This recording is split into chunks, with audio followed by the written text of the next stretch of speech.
నెయ్యిలో డాల్డా కలపడం ఇట్లాంటివి జరుగుతాయి. ఇవేంటంటే ప్రాణాంతకం, ఎదుటి వాళ్ళ ప్రాణాలు తీయాలని ఎవడు కలపడం. కాకపోతే 100 రూపాయల లాభంలో 110 రూపాయలు రావాలని కోరుకుని కలిపేవి. ఇవి అనారోగ్యం పాలవుతాయి అన్నటువంటి దాంట్లో నో డౌట్. అనారోగ్యం అనే కంటే కూడా దాని వలన లభించే ఆరోగ్యం మనకి రాదు, నెంబర్ 1. రెండవది అనారోగ్యం పాలవుతుంది. ఇది ఒక ఆస్పెక్ట్. వీటికి పరిష్కారం ఏంటయ్యా అంటే మనము ల్యాబులు ప్రతి ఊరికి 10 ల్యాబులు పెట్టాలి. నేను దాని తర్వాత ఈ వార్తలు రాశాక కొంతమంది ఉద్యోగులు ఫీల్డ్లో కలిసినప్పుడు చెప్పారు, ఈ దాన్ని ఏమంటారు, వైద్య ఆరోగ్య శాఖ వీళ్ళే చేస్తుంటారు.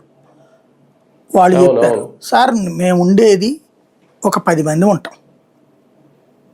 ఈ 10 మందివి ఊళ్ళో ఎన్ని వేల షాపులు ఉన్నాయి మీకు తెలీదా? అన్ని వేల షాపులు మేము తనిఖీ చేయగలుగుతామా?